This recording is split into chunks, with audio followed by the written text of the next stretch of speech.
आप सुन रहे हैं जगत गुरु तत्वदर्शी संत रामपाल जी महाराज द्वारा लिखित पुस्तक ज्ञान गंगा का पेज नंबर 209, तीसरा स्कंद अध्याय 4 पृष्ठ 10 श्लोक 42। ब्रह्मा अहम महेश्वरः फिलते प्रभावात् सर्वे वयम जनि युता न यदातु नित्याः के अन्ये सुराः शतमख प्रमुखाः च नित्या नित्या त्वमेव जन्नी प्रकृतिः पुराणा। हिंदी अनुवाद। विष्णु जी ने कहा, हे मात ब्रह्मा, मैं तथा शिव तुम्हारे ही प्रभाव से जन्मवान हैं, नित्य नहीं हैं, अर्थात हम अविनाशी नहीं हैं। फिर अन्य इंद्रादि दूसरे देवता किस प्रकार नित्य हो सकते हैं? तुम ही अविनाशी हो, हम सर्व की जननी अर्थात उत्पन्न करने वाली माता हो, प्रकृति तथा सनातनी देवी हो। पृष्ठ 11-12 अध्याय 5 श्लोक 8। यदि दयार्द्रम्ना न सदाम्बिके कथमेहम विहितः च तमोगुणः कमलजश्च रजोगुण संभवः सुविहितः किमु सत्वगुणो हरियः। अनुवाद। भगवान शंकर बोले कि मात, यदि हमारे ऊपर आप दयायुक्त हो तो मुझे तमोगुण क्यों बनाया, कमल से उत्पन्न ब्रह्मा को रजोगुण किस लिए बनाया तथा विष्णु को सत्गुण क्यों बनाया, अर्थात जीवों के जन्म मृत्यु रूपी दुष्कर्म में क्यों लगाया। श्लोक 12। रमे से स्वप्तिम पुरुषम सदा तव गतिम न ही विद्म वयम शिवे। हिंदी। अपने पति पुरुष अर्थात काल भगवान के साथ सदा भोग विलास करती रहती हो, आपकी गति कोई नहीं जानता। तीसरा स्कंद पृष्ठ 14 अध्याय 5 श्लोक 43। एकमेवा द्वितीयम यत् ब्रह्म वेदा वदन्ति वै सा किम त्वं वाप्यसौ वा किम संदेहम विनिवर्तय। अनुवाद। जो कि वेदों में अद्वितीय केवल एक पूर्ण ब्रह्म कहा है, क्या वह आप ही हैं या कोई और है? मेरी इस शंका का निवारण करें।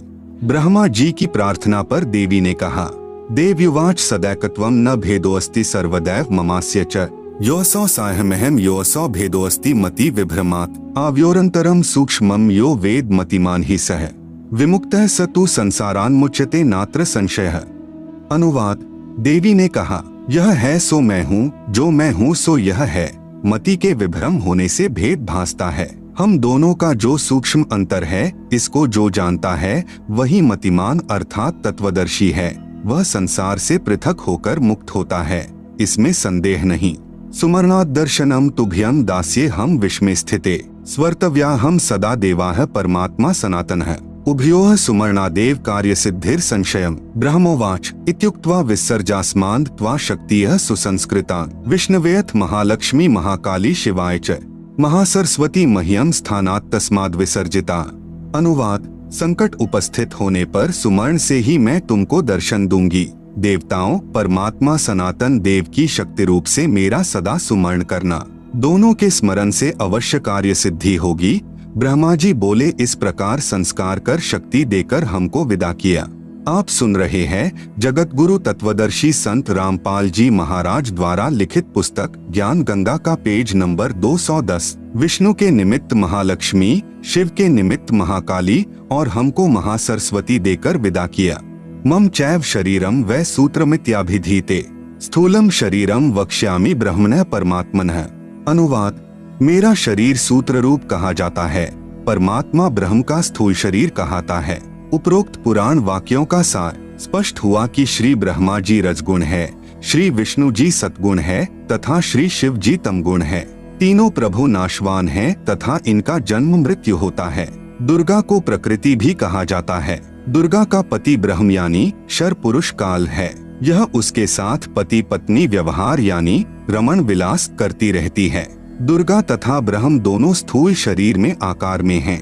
यही प्रमाण गीता अध्याय 14 श्लोक 3 से 5 में है। गीता ज्ञान दाता ब्रह्म यानी शर पुरुष काल कह रहा है कि प्रकृति यानी दुर्गा तो मेरी पत्नी है।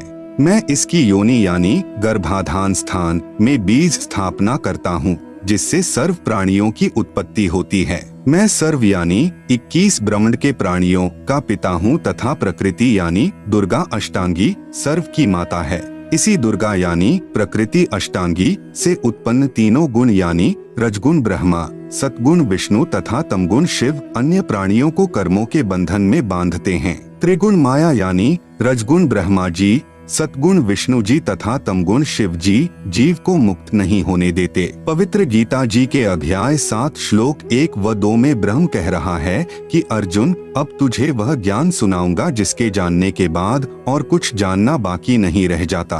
गीता अध्याय 7 श्लोक 12। गीता ज्ञान दाता ब्रह्म यानी क्षर पुरुष काल कह रहा है कि तीनों गुणों से जो कुछ हो रहा है वह मुझसे ही हुआ जान। जैसे रजगुण यानी ब्रह्मा से उत्पत्ति, सतगुण यानी विष्णु से पालन पोषण स्थिति तथा तमगुण यानी शिव से प्रलय यानी संहार का कारण काल भगवान ही है।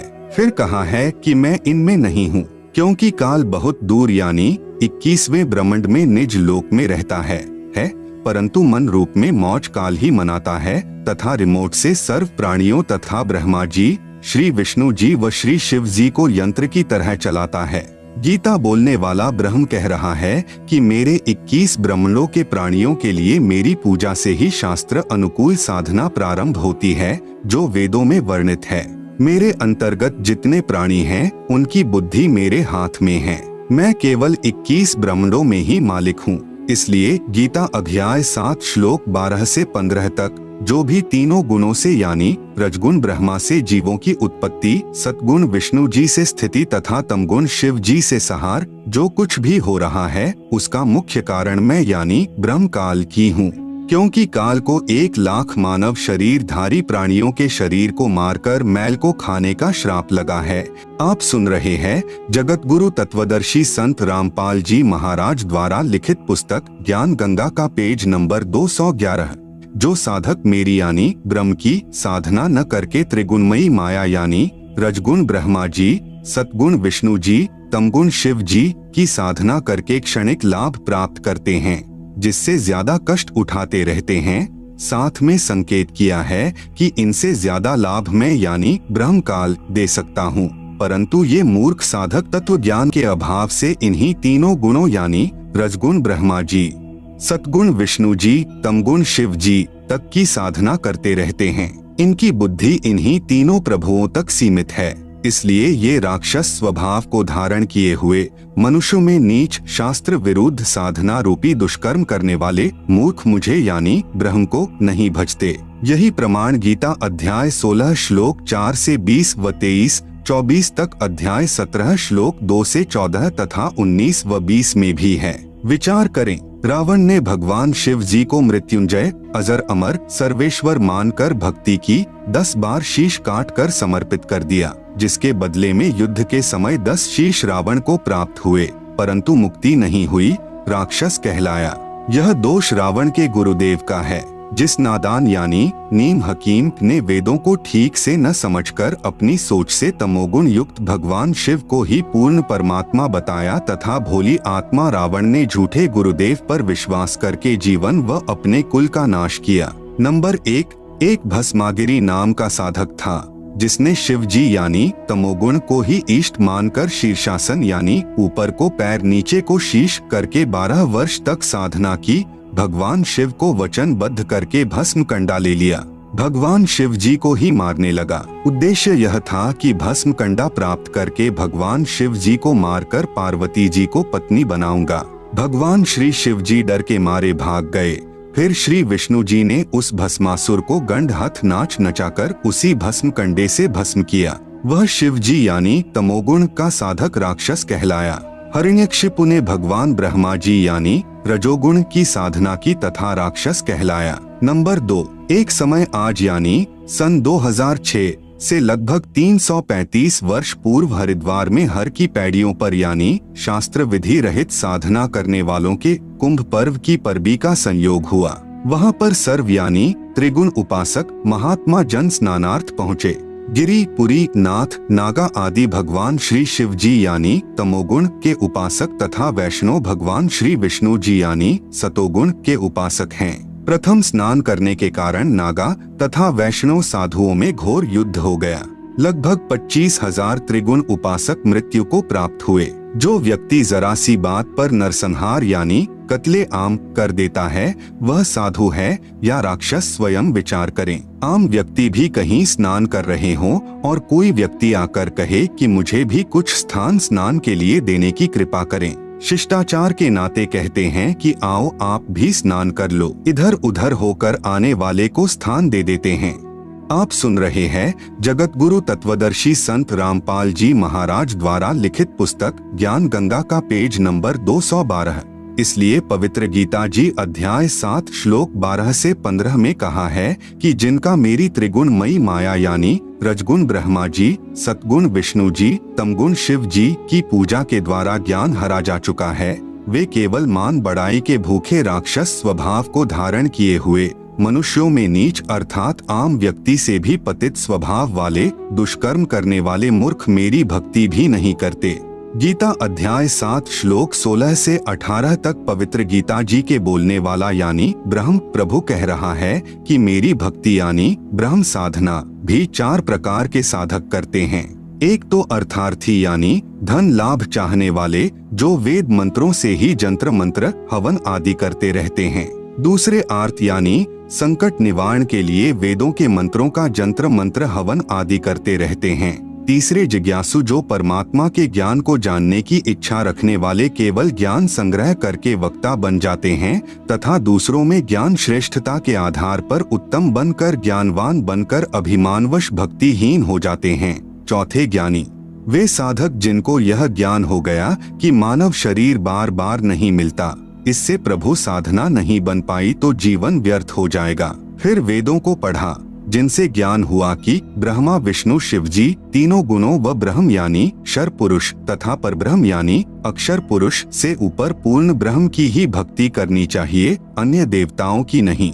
उन ज्ञानी उदार आत्माओं को मैं अच्छा लगता हूँ तथा मुझे वे इसलिए अच्छे लगते हैं कि वे तीनों गुणों यानी रजगुण ब्रह्मा, सतगुण विष्णु, तमगुण शिव जी से ऊपर उठकर मेरी यानी ब्रह्म साधना तो करने लगे जो अन्य देवताओं से अच्छी है, परंतु वेदों में ओम नाम जो केवल ब्रह्म की साधना का मंत्र है उसी को वेद पढ़ने वाले विद्वानों ने अपने आप ही विचार विमर्श करके पूर्ण ब्रह्म का मंत्र जानकर वर्षों तक साधना करते रहे। प्रभु प्राप्ति हुई नहीं, अन्य सिद्धियां प्राप्त हो गई, क्योंकि पवित्र गीता अध्याय 4 श्लोक 34 तथा पवित्र यजुर्वेद अध्याय 40 मंत्र 10 में वर्णित तत्वदर्शी संत नहीं मिला जो पूर्ण ब्रह्म की साधना 3 मंत्र से बताता है।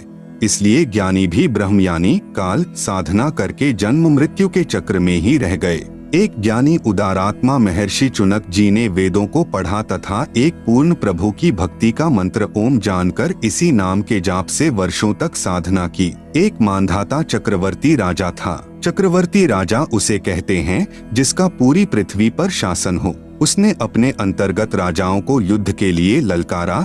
एक घोड़े के गले में पत्र बांधकर सारे राज्य में घुमाया। शर्त थी कि जिसने राजा मानधाता की गुलामी यानी अधीनता स्वीकार न हो उसे युद्ध करना पड़ेगा। वह इस घोड़े को पकड़कर बांध ले। किसी ने घोड़ा नहीं पकड़ा। महर्षि चुनक जी को इस बात का पता चला कि राजा बहुत अभिमानी हो गया है। कहा कि मैं इस राजा के युद्ध को स्वीकार करता हूँ। युद्ध शुरू हुआ। मानधाता राजा के पास 72 करोड़ सेना थी। उसके 4 भाग करके एक भाग यानी 18 करोड़ सेना से महर्षि चुनक पर आक्रमण कर दिया। दूसरी ओर महर्षि चुनक जी ने अपनी साधना की कमाई से 4 पुतलियां यानी बम बनाई तथा राजा की 4 भाग सेना का विनाश कर दिया। आप सुन रहे हैं जगत गुरु तत्वदर्शी संत रामपाल जी महाराज द्वारा लिखित पुस्तक ज्ञान गंगा का पेज नंबर 213। विशेष श्री ब्रह्मा जी, श्री विष्णु जी, श्री शिव जी तथा ब्रह्म व परब्रह्म की भक्ति से पाप तथा पुण्य दोनों का फल भोगना पड़ता है। पुण्य स्वर्ग में तथा पाप नरक में व 84 लाख प्राणियों के शरीर में नाना यातनाएं भोगनी पड़ती हैं। जैसे ज्ञानी आत्मा श्री चुनक जी ने जो ओम नाम के जाप की कमाई की उससे कुछ तो सिद्धि शक्ति यानी 4 पुतलियां बनाकर में समाप्त कर दिया, जिससे महर्षि कहलाया। कुछ साधना फल को महास्वर्ग में भोग कर फिर नरक में जाएगा तथा फिर 84 लाख प्राणियों के शरीर धारण करके कष्ट पर कष्ट सहन करेगा। जो 72 करोड़ प्राणियों यानी सैनिकों का संहार वचन से किया था उसका भोग भी भोगना होगा। चाहे कोई हथियार से हत्या करे, चाहे वचन रूपी तलवार से, दोनों को समान दंड प्रभु देता है। जब उस महर्षि चुनक जी का जीव कुत्ते के शरीर में होगा, उसके सिर में जख्म होगा, उसमें कीड़े बनकर उन सैनिकों के जीव अपना प्रतिशोध लेंगे। कभी टांग टूटेगी, कभी पिछले पैरों से अधरंग होकर केवल अगले पैरों से घिसड़कर चलेगा तथा गर्मी सर्दी का कष्ट असहनीय पीड़ा नाना प्रकार से भोगनी ही पड़ेगी। इसलिए पवित्र गीता जी बोलने वाला ब्रह्म यानी काल गीता अध्याय 7 श्लोक 18 में स्वयं कह रहा है कि ये सर्वज्ञानी आत्माएं हैं तो उदार यानी नेक परंतु पूर्ण परमात्मा की 3 मंत्र की वास्तविक साधना बताने वाला तत्वदर्शी संत न मिलने के कारण ये सब मेरी ही अनुत्तमाम यानी अति अश्रेष्ठ मुक्ति यानी गति की आस में ही आश्रित रहे अर्थात मेरी साधना भी अश्रेष्ठ है। इसलिए पवित्र गीता जी अध्याय 18 श्लोक 62 में कहा है कि हे अर्जुन तू सर्व भाव से उस पूर्ण परमात्मा की शरण में चला जा जिसकी कृपा से ही तू परम शांति तथा सनातन परम धाम यानी सतलोक को प्राप्त होगा। पवित्र गीता जी को श्री कृष्ण जी के शरीर में प्रेतवत प्रवेश करके ब्रह्म यानी काल ने बोला। फिर कई वर्षों उपरांत पवित्र गीता जी तथा पवित्र चारों वेदों को महर्षि व्यास जी के शरीर में प्रेतवत प्रवेश करके स्वयं ब्रह्म यानी क्षर पुरुष द्वारा लिपिबद्ध भी स्वयं ही किए हैं। इनमें परमात्मा कैसा है, कैसे उसकी भक्ति करनी है तथा क्या उपलब्धि होगी, ज्ञान तो पूर्ण वर्णन है परंतु पूजा की विधि केवल ब्रह्म यानी क्षर पुरुष अर्थात ज्योति निरंजन काल तक की ही है।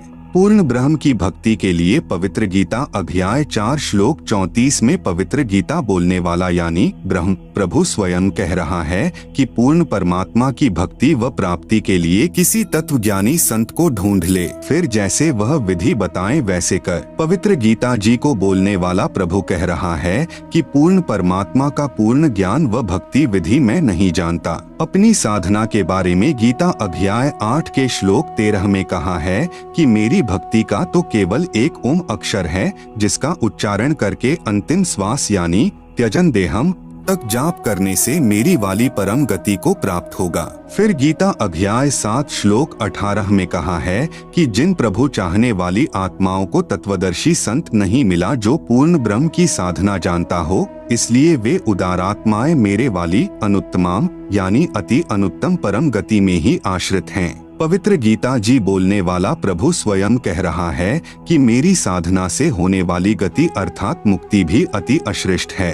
आप सुन रहे हैं जगत गुरु तत्वदर्शी संत रामपाल जी महाराज द्वारा लिखित पुस्तक ज्ञान गंगा का पेज नंबर 214।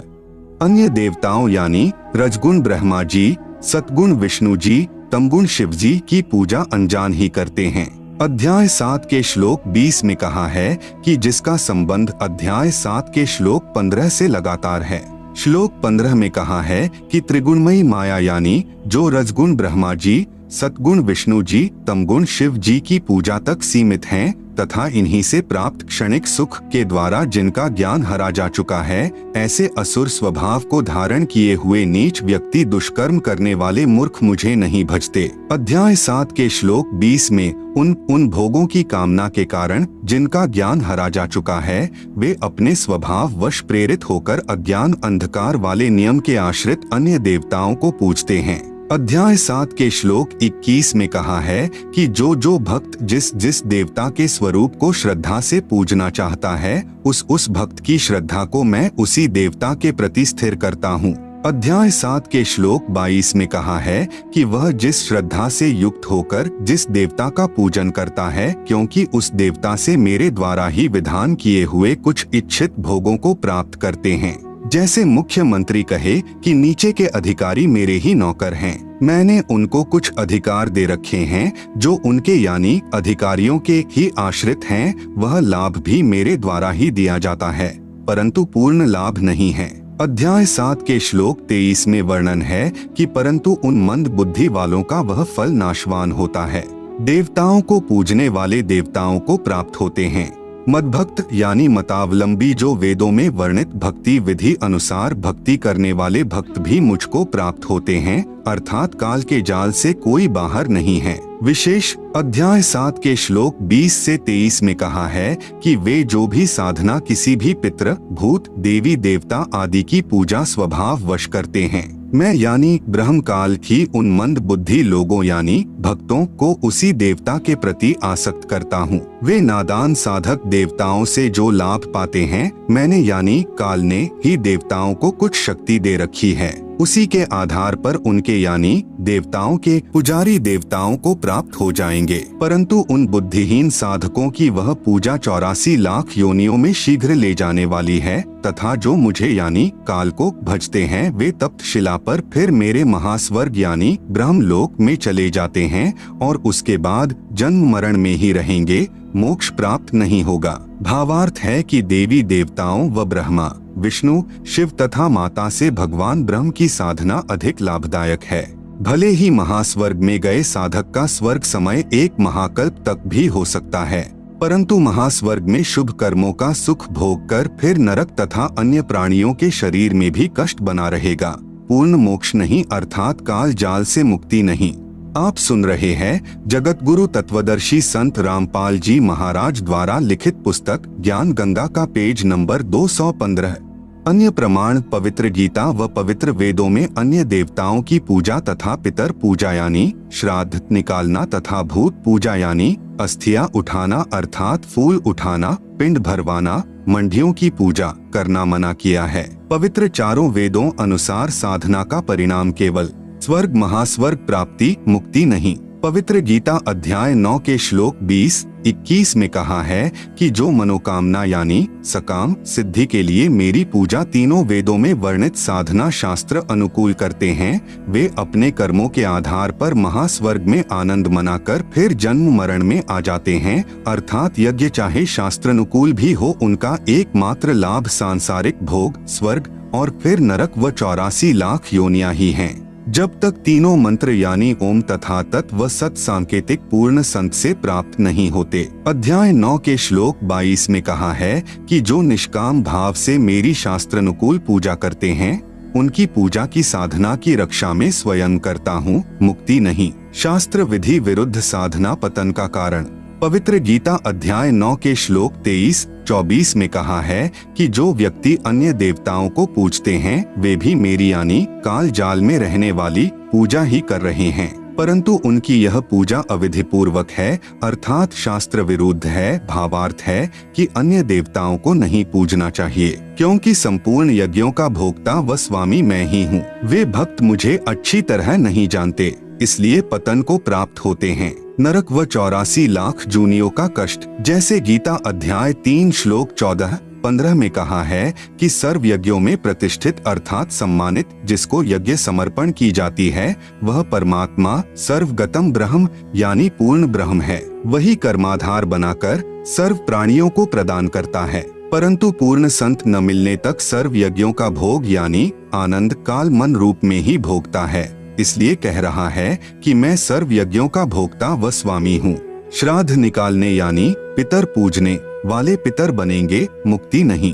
गीता अध्याय 9 के श्लोक 25 में कहा है कि देवताओं को पूजने वाले देवताओं को प्राप्त होते हैं, पितरों को पूजने वाले पितरों को प्राप्त होते हैं, भूतों को पूजने यानी पिंड दान करने वाले भूतों को प्राप्त होते हैं, अर्थात भूत बन जाते हैं। शास्त्रानुकूल यानी पवित्र वेदों व गीता अनुसार पूजा करने वाले मुझको ही प्राप्त होते हैं, अर्थात काल द्वारा निर्मित स्वर्ग व महास्वर्ग आदि में कुछ ज्यादा समय मौज कर लेते हैं। आप सुन रहे हैं जगत गुरु तत्वदर्शी संत रामपाल जी महाराज द्वारा लिखित पुस्तक ज्ञान गंगा का पेज नंबर 216। विशेष जैसे कोई तहसीलदार की नौकरी यानी सेवा पूजा करता है तो वह तहसीलदार नहीं बन सकता। हाँ, उससे प्राप्त धन से रोजी रोटी चलेगी, अर्थात उसके अधीन ही रहेगा। ठीक इसी प्रकार जो जिस देव यानी श्री ब्रह्मा देव, श्री विष्णु देव तथा श्री शिव देव अर्थात त्रिदेव की पूजा यानी नौकरी करता है, तो उन्हीं से मिलने वाला लाभ ही प्राप्त करता है। त्रिगुणमयी माया अर्थात तीनों गुण यानी रजगुण ब्रह्मा जी, सतगुण विष्णु जी, तमगुण शिव जी की पूजा का निषेध पवित्र गीता अध्याय 7 श्लोक 12 से 15 तथा 20 से 23 तक में भी है। इसी प्रकार कोई पितरों की पूजा यानी नौकरी सेवा करता है तो पितरों के पास छोटा पितर बनकर उन्हीं के पास कष्ट उठाएगा। इसी प्रकार कोई भूतों यानी प्रेतों की पूजा यानी सेवा करता है तो भूत बनेगा, क्योंकि सारा जीवन जिसमें आसक्ति बनी है अंत में उन्हीं में मन फंसा रहता है। जिस कारण से उन्हीं के पास चला जाता है। कुछ एक का कहना है कि पितर भूत देव पूजाएं भी करते रहेंगे, आपसे उपदेश लेकर साधना भी करते रहेंगे। ऐसा नहीं चलेगा। जो साधना पवित्र गीता जी में व पवित्र चारों वेदों में मना है वह करना शास्त्र विरुद्ध हुआ। जिसको पवित्र गीता अध्याय 16 श्लोक 23-24 में मना किया है कि जो शास्त्र विधि त्याग कर मनमाना आचरण यानी पूजा करते हैं वे न तो सुख को प्राप्त करते हैं, न परम गति को तथा न ही कोई कार्य सिद्ध करने वाली सिद्धि को ही प्राप्त करते हैं, अर्थात जीवन व्यर्थ कर जाते हैं। इसलिए अर्जुन तेरे लिए कर्तव्य यानी जो साधना के कर्म करने योग्य हैं तथा अकर्तव्य यानी जो साधना के कर्म नहीं करने योग्य हैं की व्यवस्था यानी नियम में शास्त्र ही प्रमाण हैं, अन्य साधना वर्जित हैं। इसी का प्रमाण मार्कंडे पुराण यानी गीता प्रेस गोरखपुर से प्रकाशित पृष्ठ 237 पर है, जिसमें मार्कंडे पुराण तथा ब्रह्म पुराणांक इकट्ठा ही जिल्द किया है में भी है कि एक रुचि नाम का साधक ब्रह्मचारी रहकर वेदों अनुसार साधना कर रहा था। जब वह 40 वर्ष का हुआ तब उसको अपने 4 पूर्वज जो शास्त्र विरुद्ध साधना करके पितर बने हुए थे तथा कष्ट भोग रहे थे दिखाई दिए। पितरों ने कहा कि बेटा रुचि शादी करवाकर हमारे श्राद्ध निकाल, हम तो दुखी हो रहे हैं। रुचि ऋषि ने कहा पितृ महोवेद में कर्म कांड मार्ग यानी श्राद्ध पिंड भरवाना आदि को मूर्खों की साधना कहा है, फिर आप मुझे क्यों उस गलत यानी शास्त्र विधि रहित साधना पर लगा रहे हो। पितर बोले बेटा यह बात तो तेरी सत है कि वेद में पितर पूजा, भूत पूजा, देवी देवताओं की पूजा यानी कर्म कांड को अविद्या ही कहा है, इसमें तनिक भी मिथ्या नहीं है। इसी उपरोक्त मार्कंडे पुराण में इसी लेख में पितरों ने कहा कि फिर पितर कुछ तो लाभ देते हैं विशेष, यह अपनी अटकलें पितरों ने लगाई है, वह हमने नहीं पालन करना, क्योंकि पुराणों में आदेश किसी ऋषि विशेष का है जो पितर पूजने, भूत या अन्य देव पूजने को कहा है, परंतु वेदों में प्रमाण न होने के कारण प्रभु का आदेश नहीं है। इसलिए किसी संत या ऋषि के कहने से, प्रभु की आज्ञा का उल्लंघन करने से सजा के भागी होंगे। आप सुन रहे हैं जगत गुरु तत्वदर्शी संत रामपाल जी महाराज द्वारा लिखित पुस्तक ज्ञान गंगा का पेज नंबर 217। एक समय एक व्यक्ति की दोस्ती एक पुलिस थानेदार से हो गई। उस व्यक्ति ने अपने दोस्त थानेदार से कहा कि मेरा पड़ोसी मुझे बहुत परेशान करता है। थानेदार यानी SHO ने कहा कि मार लठ, मैं आप निपट लूंगा। थानेदार दोस्त की आज्ञा का पालन करके उस व्यक्ति ने अपने पड़ोसी को लठ मारा। सिर में चोट लगने के कारण पड़ोसी की मृत्यु हो गई। उसी क्षेत्र का अधिकारी होने के कारण वह थाना प्रभारी अपने दोस्त को पकड़ कर लाया, कैद में डाल दिया तथा उस व्यक्ति को मृत्यु दंड मिला। उसका दोस्त थानेदार कुछ मदद नहीं कर सका, क्योंकि राजा का संविधान है कि यदि कोई किसी की हत्या करेगा तो उसे मृत्यु दंड प्राप्त होगा। उस नादान व्यक्ति ने अपने दोस्त दरोगा की आज्ञा मानकर राजा का संविधान भंग कर दिया, जिससे जीवन से हाथ धो बैठा। ठीक इसी प्रकार पवित्र गीता जी व पवित्र वेद यह प्रभु का संविधान है, जिसमें केवल एक पूर्ण परमात्मा की पूजा का ही विधान है। अन्य देवताओं, पितरों, भूतों की पूजा करना मना है। पुराणों में ऋषियों यानी थानेदारों का आदेश है, जिनकी आज्ञा पालन करने से प्रभु का संविधान भंग होने के कारण कष्ट पर कष्ट उठाना पड़ेगा। इसलिए आन उपासना पूर्ण मोक्ष में बाधक है। सत्य कथा। मेरे पूज्य गुरुदेव स्वामी रामदेवानंद जी लगभग 16 वर्ष की आयु में पूर्ण परमात्मा की प्राप्ति के लिए अचानक घर त्याग कर निकल गए। प्रतिदिन पहनने वाले वस्त्रों को अपने ही खेतों के निकट घने जंगल में किसी मृत पशु की अस्थियों के पास डाल गए। शाम को घर न पहुंचने के कारण घर वालों ने जंगल में तलाश की। रात्रि का समय था। कपड़े पहचानकर दुखी मन से पशु की अस्थियों को बच्चे की अस्थियां जानकर उठा लाए तथा यह सोचा कि बच्चा जंगल में चला गया, किसी हिंसक जानवर ने खा लिया। अंतिम संस्कार कर दिया। सर्व क्रियाएं की, 13वीं बरसी आदि की तथा श्राद्ध भी निकालते रहे। लगभग 104 वर्ष की आयु प्राप्त होने के उपरांत स्वामी जी अचानक अपने गांव बड़ा पैंतावास, जिला भिवानी, तहसील चरखी दादरी, हरियाणा में पहुंच गए। स्वामी जी का बचपन का नाम श्री हरिद्वारी जी था तथा पवित्र ब्राह्मण कुल में जन्म था। मुझ दास को पता चला तो मैं भी दर्शनार्थ पहुंच गया। स्वामी जी की भाभी जी जो लगभग 92 वर्ष की आयु की थी। मैंने उस वृद्धा से पूछा कि हमारे गुरुजी के घर त्याग जाने के उपरांत क्या महसूस किया। उस वृद्धा ने बताया कि मेरा विवाह हुआ तब मुझे बताया गया कि इनका एक भाई हरिद्वारी था जो किसी हिंसक जानवर ने जंगल में खा लिया था। उसके श्राद्ध निकाले जा रहे हैं। मुझे भी इनके श्राद्ध निकालने को कहा गया। वृद्धा ने बताया कि 70 श्राद्ध तो मैं अपने हाथों निकाल चुकी हूँ। जब कभी फसल अच्छी नहीं होती या कोई घर का सदस्य बीमार हो जाता तो अपने पुरोहित यानी गुरुजी से कारण पूछते तो वह कहा करता कि हरिद्वारी पितर बना है, वह तुम्हें दुखी कर रहा है। आप सुन रहे हैं जगत गुरु तत्वदर्शी संत रामपाल जी महाराज द्वारा लिखित पुस्तक ज्ञान गंगा का पेज नंबर 218। श्राद्धों के निकालने में कोई अशुद्धि रही है। अब की बार सर्व क्रिया मैं स्वयं अपने हाथों से करूंगा। पहले मुझे समय नहीं मिला था क्योंकि एक ही दिन में कई जगह श्राद्ध क्रियाएं करने जाना पड़ा, इसलिए बच्चे को भेजा था। तब तक कुछ भेंट चढ़ाओ ताकि उसे शांत किया जाए। तब उसे 21 या 51 जो भी कहता था डरते भेंट करते थे। फिर श्राद्धों के समय गुरुजी स्वयं श्राद्ध करते थे। तब मैंने कहा माताजी अब तो छोड़ दो इस गीता जी विरुद्ध साधना को, नहीं तो आप भी प्रेत बनोगी। गीता अध्याय 9 श्लोक 25 सुनाया। तब वह वृद्धा कहने लगी गीता मैं भी पढ़ती हूँ। दास ने कहा आपने पढ़ा है, समझा नहीं, आगे से तो बंद कर दो इस नादान साधना को।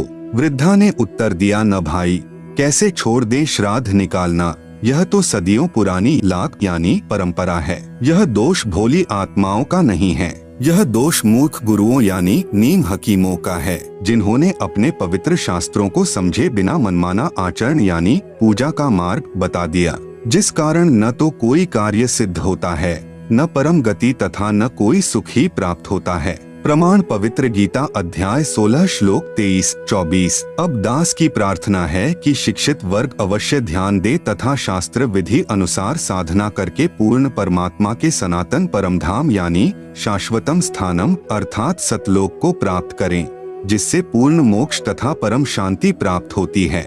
गीता अध्याय 18 श्लोक 62। इसके लिए तत्वदर्शी संत की तलाश करो।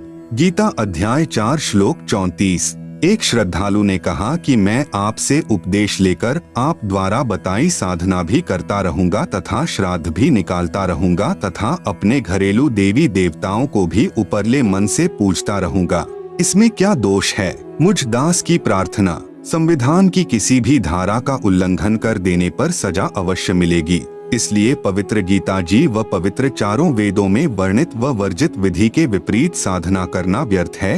प्रमाण पवित्र गीता जी अध्याय 16 श्लोक 23-24 में, यदि कोई कहे कि मैं कार में पैंचर उपरले मन से कर दूंगा, नहीं, राम नाम की गाड़ी में पैंचर करना मना है। ठीक इसी प्रकार शास्त्र विरुद्ध साधना हानिकारक ही है। एक श्रद्धालु ने कहा कि मैं और कोई विकार यानी मदिरा मांस आदि सेवन नहीं करता, केवल तंबाकू यानी बीड़ी सिगरेट हुक्का सेवन करता हूँ। आपके द्वारा बताई पूजा व ज्ञान अति उत्तम है, मैंने गुरु जी भी बनाया है, परंतु यह ज्ञान आज तक किसी संत के पास नहीं है।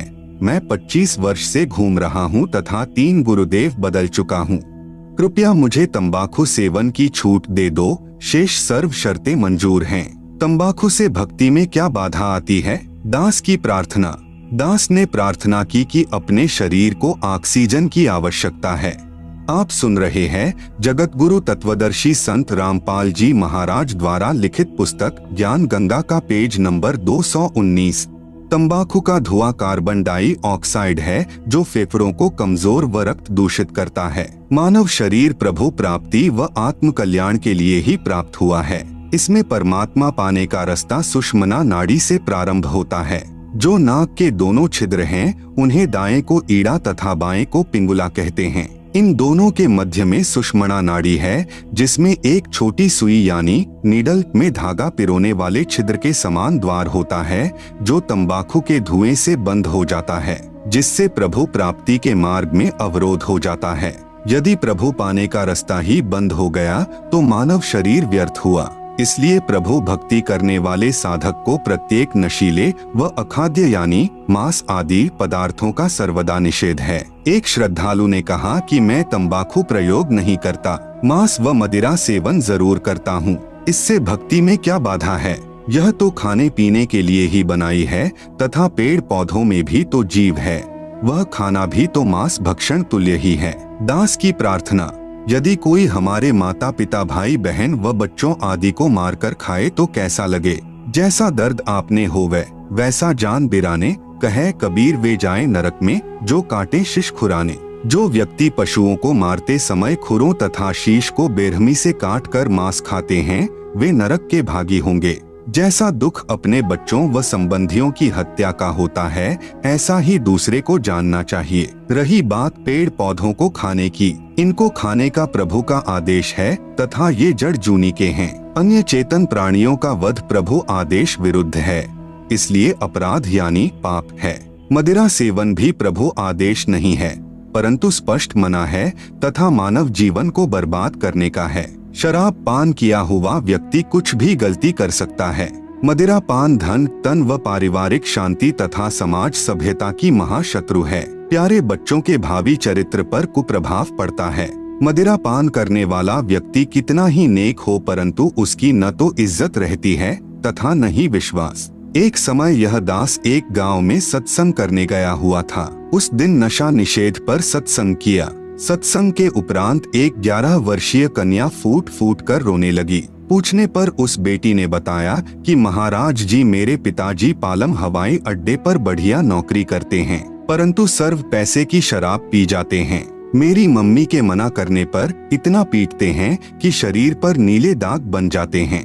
एक दिन मेरे पापा जी मेरी मम्मी को पीटने लगे। मैं अपनी मम्मी के ऊपर गिरकर बचाव करने लगी तो मुझे भी पीटा। मेरा होंठ सूज गया। 10 दिन में ठीक हुआ। मेरी मम्मी जी हमें छोड़कर मेरे मामा जी के घर चली गई। 6 महीने में मेरी दादी जी जाकर लाई। तब तक हम अपनी दादी जी के पास रहे। पापा जी ने दवाई भी नहीं दिलाई। सुबह शीघ्र ही उठकर नौकरी पर चला गया। शाम को शराब पीकर आता। हम 3 बहनें हैं, 2 मेरे से छोटी हैं। अब जब पापा जी शाम को आते हैं तो हम तीनों बहनें चारपाई के नीचे छुप जाती हैं। आप सुन रहे हैं जगत गुरु तत्वदर्शी संत रामपाल जी महाराज द्वारा लिखित पुस्तक ज्ञान गंगा का पेज नंबर 220। विचार करो पुण्यात्माओं, जिन बच्चों को पिताजी ने सीने से लगाना चाहिए था तथा बच्चे पिताजी के घर आने की राह देखते हैं कि पापा जी घर आएंगे, फल लाएंगे। आज इस मानव समाज की दुश्मन शराब ने क्या घर घाल दिए। शराबी व्यक्ति अपनी तो हानि करता है, साथ में बहुत व्यक्तियों की आत्मा दुखाने का भी पाप सिर पर रखता है। जैसे पत्नी के दुख में उसके माता पिता बहन भाई दुखी, फिर स्वयं के माता पिता भाई बहन दादा दादी आदि परेशान। एक शराबी व्यक्ति आसपास के भद्र व्यक्तियों की अशांति का कारण बनता है, क्योंकि घर में झगड़ा करता है। पत्नी व बच्चों की चिल्लाहट सुनकर पड़ोसी बीच बचाव करें तो शराबी गले पड़ जाएं, नहीं करें तो नेक व्यक्तियों को नींद नहीं आए। इस दास से उपदेश लेने के उपरांत प्रतिदिन शराब पीने वाले लगभग 1 लाख व्यक्तियों ने सर्व नशीले पदार्थ व मांस भक्षण पूर्ण रूप से त्याग दिया है तथा जिस समय शाम को शराब प्रेतनी का नृत्य होता था, अब वे पुण्यात्माएं अपने बच्चों सहित बैठकर संध्या आरती करते हैं। हरियाणा प्रदेश व निकटवर्ती प्रांतों में लगभग 10,000 गांवों व शहरों में आज भी प्रत्येक में 4-5 चैंपियन यानी 1 नंबर के शराबी उदाहरण हैं, जो सर्व विकारों से रहित होकर अपना मानव जीवन सफल कर रहे हैं। कुछ कहते हैं कि हम इतनी नहीं पीते खाते, बस कभी ले लेते हैं। जहर तो थोड़ा ही बुरा है जो भक्ति व मुक्ति में बाधक है। मान लीजिए 2 किलोग्राम घी का हलवा बनाया यानी सतभक्ति की, फिर 250 ग्राम बालूरेत यानी तंबाकू, मांस, मदिरा सेवन व आन उपासना कर ली भी डाल दिया, वह तो किया कराया व्यर्थ हुआ। इसलिए पूर्ण परमात्मा यानी परम अक्षर ब्रह्म की पूजा पूर्ण संत से प्राप्त करके आजीवन मर्यादा में रहकर करते रहने से ही पूर्ण मोक्ष लाभ होता है। तत्वज्ञान प्राप्ति के पश्चात ही भक्ति प्रारंभ होती है। अध्याय 9 के श्लोक 26, 27, 28 का भाव है कि जो भी आध्यात्मिक या सांसारिक काम करें, सब मेरे मतानुसार वेदों में वर्णित पूजा विधि अनुसार ही कर्म करें। वह उपासक मुझ यानी काल से ही लाभान्वित होता है। इसी का वर्णन इसी अध्याय के श्लोक 20-21 में किया है। अध्याय 9 के श्लोक 29 में भगवान कहते हैं कि मुझे किसी से द्वेष या प्यार नहीं है, परंतु तुरंत ही कह रहे हैं कि जो मुझे प्रेम से भजते हैं वे मुझे प्यारे हैं तथा मैं उनको प्रिय हूँ, अर्थात मैं उनमें और वे मेरे में हैं। राग व द्वेष का प्रत्यक्ष प्रमाण है। जैसे प्रहलाद विष्णु जी के आश्रित थे तथा हिरण्याकशिपु द्वेष करता था, तब नरसिंह रूप धार कर भगवान ने अपने प्यारे भक्त की रक्षा की तथा राक्षस हिरण्याकशिपु की आंतें निकालकर समाप्त किया। प्रहलाद से प्रेम तथा हिरण्याकशिपु से द्वेष प्रत्यक्ष सिद्ध है। आप सुन रहे हैं जगत गुरु तत्वदर्शी संत रामपाल जी महाराज द्वारा लिखित पुस्तक ज्ञान गंगा का पेज नंबर 221। इसीलिए पवित्र श्रीमद् भगवद गीता अध्याय 2 श्लोक 53 में कहा है कि तत्व ज्ञान हो जाने पर नाना प्रकार के भ्रमित करने वाले वचनों से विचलित हुई तेरी बुद्धि एक पूर्ण परमात्मा में दृढ़ता से स्थिर हो जाएगी। तब तू योगी बनेगा, अर्थात तब तेरी अनन्य मन से निःसंशय होकर एक पूर्ण प्रभु की भक्ति प्रारंभ होगी। पवित्र गीता अध्याय 2 श्लोक 46 में कहा है कि जैसे बहुत बड़े जलाशय यानी जिसका जल 10 वर्ष तक वर्षा न हो तो भी समाप्त न हो के प्राप्त हो जाने के पश्चात छोटा जलाशय यानी जिसका जल 1 वर्ष तक वर्षा न हो तो समाप्त हो जाता है, में जितना प्रयोजन रह जाता है, इसी प्रकार पूर्ण परमात्मा यानी परम अक्षर पुरुष के गुणों का ज्ञान तत्व ज्ञान द्वारा हो जाने पर आपकी आस्था अन्य ज्ञानों में तथा अन्य भगवानों यानी अन्य देवताओं में जैसे ब्रह्मा विष्णु शिव में तथा अक्षर पुरुष अर्थात ब्रह्म में तथा अक्षर पुरुष अर्थात परब्रह्म में उतनी ही रह जाती है। जैसे छोटा जलाशय बुरा नहीं लगता परंतु उसकी क्षमता यानी औकात का पता लग जाता है कि यह काम चलाओ सहारा है जो जीवन के लिए पर्याप्त नहीं है, तथा बहुत बड़ा जलाशय प्राप्त होने पर पता चल जाता है कि यदि अकाल गिरेगा तो भी समस्या नहीं आएगी तथा तुरंत छोटे जलाशय को त्याग कर बड़े जलाशय पर आश्रित हो जाएगा। इसी प्रकार तत्वदर्शी संत से पूर्ण परमात्मा के तत्व ज्ञान के द्वारा पूर्ण ब्रह्म की महिमा से परिचित हो जाने के पश्चात साधक पूर्ण रूप से यानी अनन्य मन से उस पूर्ण परमात्मा यानी परमेश्वर पर सर्व भाव से आश्रित हो जाता है। गीता अध्याय 18 श्लोक 62 में कहा है कि हे अर्जुन, तू सर्व भाव से उस परमेश्वर की शरण में जा, उस परमात्मा की कृपा से ही परम शांति को प्राप्त होगा तथा शाश्वत स्थान अर्थात सनातन परम धाम अर्थात कभी न नष्ट होने वाले सतलोक को प्राप्त होगा। गीता अध्याय 18 श्लोक 63 में कहा है कि मैंने तेरे से यह रहस्यमय अति गोपनीय यानी गीता का ज्ञान कह दिया, अब जैसे तेरा मन चाहे वैसा कर। क्योंकि यह गीता के अंतिम अध्याय 18 के अंतिम श्लोक चल रहे हैं, इसलिए कहा है गीता ज्ञान दाता ब्रह्म का इष्ट यानी पूज्य देव पूर्ण ब्रह्म है। गीता अध्याय 18 श्लोक 64 में कहा है कि एक सर्वगुप्त से गुप्त ज्ञान एक बार फिर सुन कि यही पूर्ण परमात्मा जिसके विषय में अध्याय 18 श्लोक 62 में कहा है मेरा पक्का पूज्य देव है, अर्थात मैं यानी ब्रह्मक्षर पुरुष भी उसी की पूजा करता हूँ। यह तेरे हित में कहूँगा, क्योंकि यही जानकारी गीता ज्ञान दाता प्रभु ने गीता अध्याय 15 श्लोक 4 में भी दी है, जिसमें कहा है कि मैं उसी आदि पुरुष परमेश्वर की शरण में हूँ। इसलिए यहाँ कहा कि यही गुप्त से भी अतिगुप्त ज्ञान फिर सुन। विशेष अन्य गीता के अनुवादकर्ताओं ने गलत अनुवाद किया है। इष्टः असि में दृढ़म इति का अर्थ किया है कि तू मेरा प्रिय है।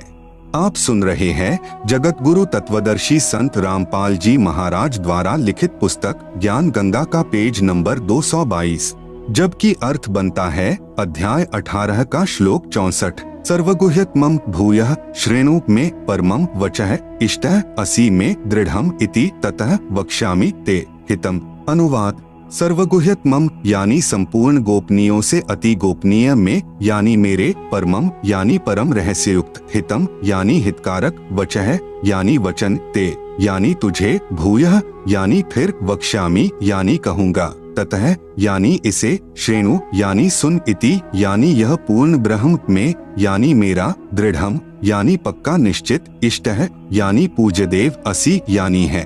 गीता अध्याय 18 श्लोक 65 में गीता ज्ञान दाता प्रभु यानी काल भगवान क्षर पुरुष कह रहा है कि यदि मेरी शरण में रहना है तो मेरी पूजा अनन्य मन से कर, अन्य देवताओं यानी ब्रह्मा, विष्णु, शिव तथा पितरों आदि की पूजा त्याग दे, फिर मुझे ही प्राप्त ही होगा, अर्थात ब्रह्म लोक बने महास्वर्ग में चला जाएगा। मैं तुझे सत प्रतिज्ञा करता हूँ, तू मेरा प्रिय है। गीता अध्याय 18 श्लोक 66 में कहा है कि यदि एकम यानी उस अद्वितीय अर्थात जिसकी तुलना में अन्य न हो, उस एक सर्वशक्तिमान, सर्व ब्रह्मांडों के रचनहार, सर्व के धारण पोषण करने वाले परमेश्वर की शरण में जाना है, तो मेरे स्तर की साधना जो ओम नाम के जाप की कमाई तथा अन्य धार्मिक शास्त्र अनुकूल यज्ञ साधनाएं मुझ में छोड़, जिससे तू मेरे ऋण से मुक्त हो जाएगा। उस एकम यानी अद्वितीय अर्थात जिसका कोई सानी नहीं है की शरण में व्रज यानी जा। मैं तुझे सर्व पापों यानी काल के ऋणों से मुक्त कर दूंगा, तू चिंता मत कर। विशेष गीता के अन्य अनुवादकर्ताओं ने श्लोक 66 का अनुवाद गलत किया है। व्रज का अर्थ आना किया है, जबकि व्रज का अर्थ जाना होता है। कृपया वास्तविक अनुवाद निम्न पढ़े। अध्याय 18 का श्लोक 66। सर्वधर्मान परित्यज्य माम एकम शरणम व्रज अहम त्वा सर्वपापेभ्यः मोक्षयिष्यामि मा शुचः। अनुवाद: माम यानी मेरी, सर्वधर्मान यानी संपूर्ण पूजाओं को, परित्यज्य यानी त्याग कर तू केवल, एकम यानी एक उस पूर्ण परमात्मा की, शरणम यानी शरण में, व्रज यानी जा, अहम यानी मैं, त्वा यानी तुझे, सर्वपापेभ्यः यानी संपूर्ण पापों से, मोक्षयिष्यामि यानी छुड़वा दूंगा तू, माँ शुचः यानी शोक मत कर। ब्रह्म का साधक ब्रह्म को तथा पूर्ण ब्रह्म का साधक पूर्ण ब्रह्म को ही प्राप्त होता है। गीता अध्याय 8 श्लोक 5 से 10 व 13 तथा गीता अध्याय 17 श्लोक 23 में निर्णायक ज्ञान है। गीता अध्याय 8 श्लोक 13 में कहा है कि मुझ ब्रह्म की साधना का तो केवल एक ओम अक्षर है जो उच्चारण करके जाप करने का है। जो साधक अंतिम श्वास तक जाप करता है वह मेरी परम गति को प्राप्त करता है। अपनी परम गति को गीता ज्ञान दाता प्रभु ने अध्याय 7 श्लोक 18 में अति अनुत्तम अर्थात अति घटिया कहा है। आप सुन रहे हैं जगत गुरु तत्वदर्शी संत रामपाल जी महाराज द्वारा लिखित पुस्तक ज्ञान गंगा का पेज नंबर 223। गीता अध्याय 17 श्लोक 23 में कहा है कि पूर्ण परमात्मा की प्राप्ति का केवल 3 मंत्र ओम तत्सत के जाप का ही निर्देश है, जिसमें ओम जाप ब्रह्म का है, तत् यह सांकेतिक है जो परब्रह्म का जाप है, तथा सत यह भी सांकेतिक है जो पूर्ण ब्रह्म का जाप है। उस पूर्ण परमात्मा के तत्व ज्ञान को तत्वदर्शी संत ही जानता है, उससे प्राप्त कर। मैं यानी गीता ज्ञान दाता अक्षर पुरुष नहीं जानता। गीता अध्याय 8 श्लोक 6 में कहा है कि यह विधान है कि अंत समय में साधक जिस भी प्रभु का नाम जाप करता हुआ शरीर त्याग कर जाता है उसी को प्राप्त होता है। गीता अध्याय 8 श्लोक 5 से 7 में कहा है कि जो अंत समय में मेरा स्मरण करता हुआ शरीर त्याग कर जाता है वह मेरे यानी ब्रह्म के भाव में भावित रहता है। फिर कभी मनुष्य जन्म होता है तो वह साधक अपनी साधना ब्रह्म से ही प्रारंभ करता है, उसका स्वभाव वैसा ही हो जाता है। इसी का प्रमाण गीता अध्याय 16-17 में भी है कि जो साधक पूर्व जन्म में जैसी भी साधना करके आया है अगले जन्म में भी स्वभाववश वैसी ही साधना करता है। गीता अध्याय 8 श्लोक 7 में कहा है कि सब समय में मेरा स्मरण कर तथा युद्ध भी कर, निसंदेह मुझको ही प्राप्त होगा। गीता अध्याय 8 श्लोक 8 से 10 तक में स्पष्ट किया है कि जो साधक अनन्य मन से परमेश्वर के नाम का जाप करता है वह सदा उसी को स्मरण करने वाला परम दिव्यम पुरुष यानी उस परम दिव्य पुरुष अर्थात परमेश्वर यानी पूर्ण ब्रह्म को प्राप्त होता है। अध्याय 8 श्लोक 8। जो साधक अनादि सर्व के नियंता सूक्ष्म से अति सूक्ष्म सबके धारण पोषण करने वाले सूर्य की तरह स्वप्रकाशित अर्थात तेजोमय शरीर युक्त अज्ञान रूप अंधकार से परे कविम यानी कबीरदेव सच्चिदानंद घन परमेश्वर का स्मरण करता है। अध्याय 8 श्लोक 9। वह भक्ति युक्त साधक 3 मंत्र के जाप की साधना की शक्ति यानी नाम जाप की कमाई से अंत समय में शरीर त्याग कर जाते समय त्रिकुटी पर पहुंचकर अभ्यास वश सार नाम का स्मरण करता हुआ उस दिव्य रूप अर्थात तेजोमय अर्थात साकार परम पुरुष यानी परमेश्वर को ही प्राप्त होता है। अध्याय 8 श्लोक 10 ब्रह्म यानी क्षर पुरुष की साधना अनुत्तम यानी घटिया है। गीता अध्याय 2 श्लोक 12 तथा अध्याय 4 श्लोक 5 तथा अध्याय 7 श्लोक 18 में कहा है कि मैं यानी गीता ज्ञानदाता नाशवान हूँ।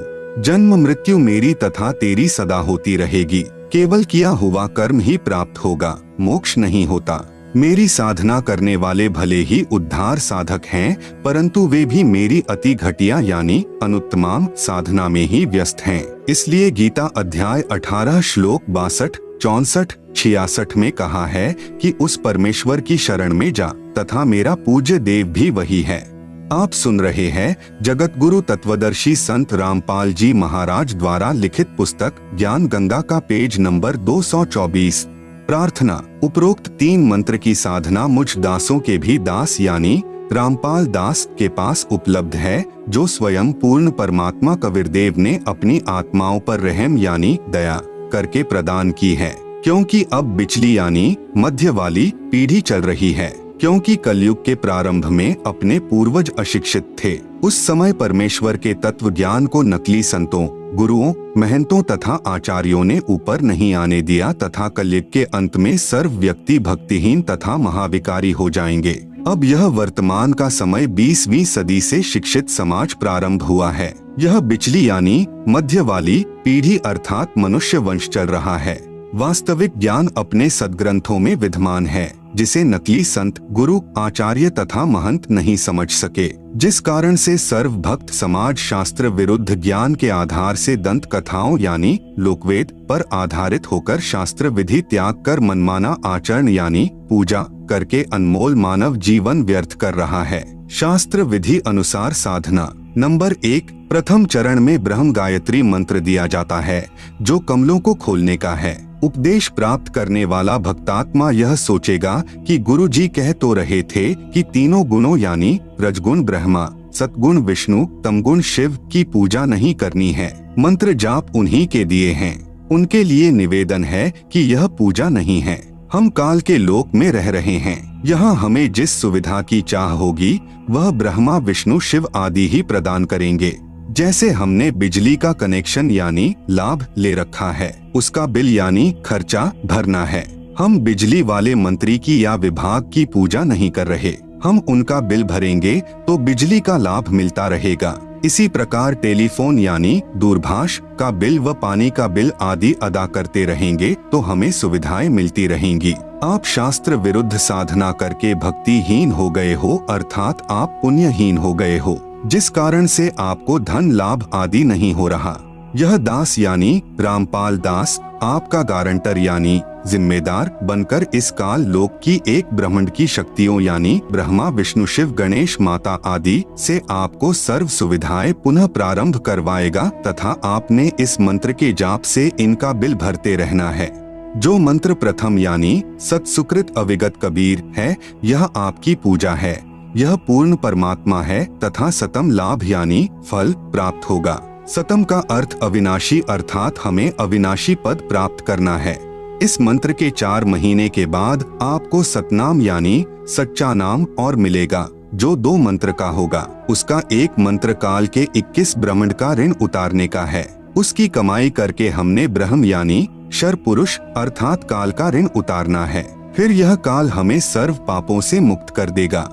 आप सुन रहे हैं जगत गुरु तत्वदर्शी संत रामपाल जी महाराज द्वारा लिखित पुस्तक ज्ञान गंगा का पेज नंबर 225। गीता अध्याय नंबर 18 के श्लोक नंबर 62 से 66 में वर्णन है। अध्याय नंबर 18 का श्लोक नंबर 62। तम एव शरणम गच्छ सर्वभावेन भारत तत्प्रसादात् पराम शांतिम स्थानम प्राप्स्यसि शाश्वतम। अनुवाद। भारत यानी हे भारत, तू सर्वभावेन यानी सब प्रकार से, तम यानी उस अज्ञान अंधकार में छुपे हुए परमेश्वर की, एव यानी ही, शरणम यानी शरण में, गच्छ यानी जा, तत्प्रसादात यानी उस परमात्मा की कृपा से ही तू, पराम यानी परम, शांतिम यानी शांति को तथा शाश्वतम यानी सदा रहने वाला सत, स्थानम यानी स्थान धाम लोक को, प्राप्स्यसि यानी प्राप्त होगा। अनुवाद। हे भारत, तू सब प्रकार से उस अज्ञान अंधकार में छुपे हुए परमेश्वर की ही शरण में जा।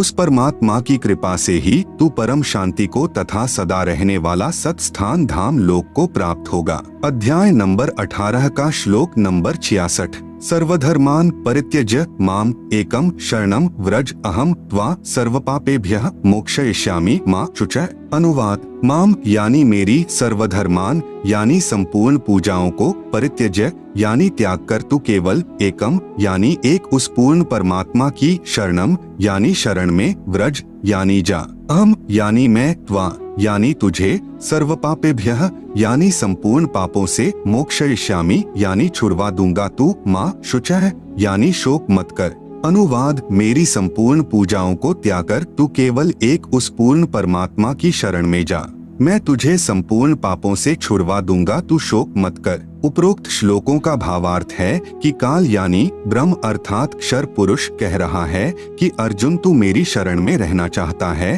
तो जन्म तथा मृत्यु बनी रहेगी।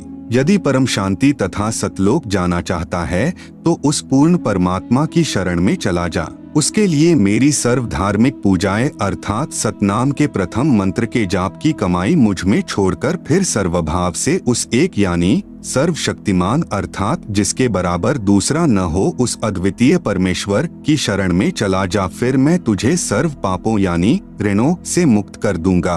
तू चिंता मत कर तथा सतनाम के दूसरे मंत्र की कमाई हम परब्रह्म अर्थात अक्षर पुरुष को छोड़ देंगे, क्योंकि हमने अक्षर पुरुष के लोक से होकर सतलोक जाना है, उसका किराया देना है। फिर तीसरा मंत्र सत शब्द अर्थात सारनाम मिलेगा जो सतलोक में स्थायित्व प्राप्त कराएगा। यदि कोई व्यक्ति विदेश गया हो, वहाँ उस पर सरकार का ऋण हो, फिर वापस स्वदेश आना चाहेगा तो उसे पहले उस देश के ऋण से मुक्ति लेनी होगी। फिर नो ड्यू सर्टिफिकेट यानी ऋण मुक्त प्रमाण पत्र प्राप्त करना होगा, तब उसका वापस आने का पासपोर्ट बनेगा, नहीं तो उसे वापस नहीं आने दिया जाएगा। इसी प्रकार आप इस काल के लोक में शास्त्र विरुद्ध साधना करके भक्तिहीन होकर ऋणी हो गए हो। पहले आपको साहूकार बनाया जाएगा। उसके लिए कबीरदेव यानी कबीर साहेब या कबीर साहेब ने मुझ दास यानी संत रामपाल दास को अपना प्रतिनिधि यानी रिप्रेजेंटेटिव बनाकर भेजा है। उस परमेश्वर की तरफ से यह दास आपका गारंटर यानी जिम्मेवार बनेगा तथा ब्रह्मा, विष्णु, शिव आदि शक्तियों से आपके पुनः कनेक्शन यानी संपर्क का लाभ को प्रारंभ करवाएगा।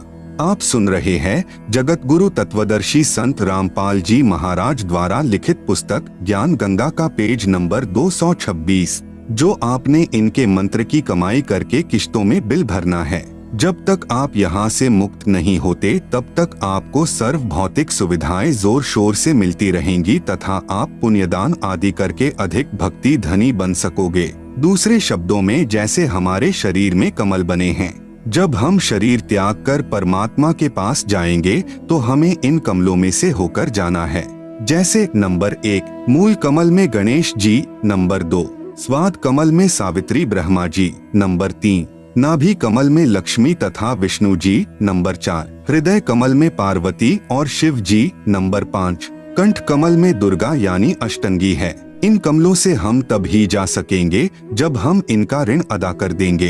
प्रथम उपदेश से आपके सर्व कमल खिल जाएंगे अर्थात आप ऋण मुक्त हो जाओगे। जब आप अंत समय में शरीर छोड़कर चलोगे तो आपका रास्ता साफ मिलेगा अर्थात आपके सर्व ऋण मुक्त प्रमाण पत्र तैयार मिलेगा। परंतु हमने पूजा अपने मूल मालिक कबीरदेव यानी कबीर साहेब की करनी है। जैसे पतिव्रता पत्नी पूजा तो अपने पति की करती है, परंतु यथोचित आदर सबका करती है। जैसे देवर को पुत्रवत तथा जेठ को बड़े भाई की तरह तथा सास व ससुर को माता पिता की तरह, परंतु जो भाव अपने पति में होता है वह अन्य में नहीं हो सकता। ठीक इसी प्रकार कबीर परमेश्वर के भक्त को अपनी भक्ति सफल करनी है, इसलिए किसी अनजान के बहकावे में मत आना। पूर्ण विश्वास के साथ इस दास के द्वारा बताए भक्ति मार्ग पर लगे रहना। यह भक्ति सर्व शास्त्रों के आधार पर है। नंबर 2 दूसरे चरण में सतनाम प्रदान किया जाता है, जो 2 मंत्र का है। एक ओम, दूसरा तत् जो सांकेतिक है, केवल साधक को ही बताया जाता है। नंबर 3 तीसरे चरण में सार नाम दिया जाता है, जो 3 मंत्र का है। ओम तत् सत यानी तत् सत सांकेतिक हैं, जो साधक को ही बताए जाएंगे। इस प्रकार सार नाम यानी जो 3 मंत्र का बन जाएगा। के स्मरण अभ्यास से साधक परम दिव्य पुरुष अर्थात परमेश्वर कबीरदेव को प्राप्त होगा तथा सतलोक में परम शांति अर्थात पूर्ण मोक्ष को प्राप्त हो जाएगा। विशेष वर्तमान में यह वास्तविक साधना मुझ दास के अतिरिक्त किसी के पास नहीं है। यदि कोई मुझ दास से चुराकर स्वयं गुरु बनकर नकली शिष्य बना रहा हो तो उस मनुष्य जीवन के दुश्मन से सावधान रहें। वह अनधिकारी होने के कारण अपना जीवन भी नष्ट कर रहा है तथा नादान अनुयायियों को भी नरक का भागी बना रहा है। उसे काल का भेजा दूत जाने। शंका समाधान। नंबर 1, प्रश्न उपरोक्त गीता सार से तो सिद्ध होता है कि ब्रह्मा जी, विष्णु जी तथा शिव जी की पूजा व्यर्थ है, परंतु मैं तो 30 वर्ष से श्री शिव जी की पूजा कर रहा हूँ तथा भगवान श्री कृष्ण जी मेरे बहुत प्रिय हैं। मैं इन प्रभुओं को नहीं छोड़ सकता, मेरा इनसे विशेष लगाव हो चुका है। श्री गीता जी का नित्य पाठ करता हूँ।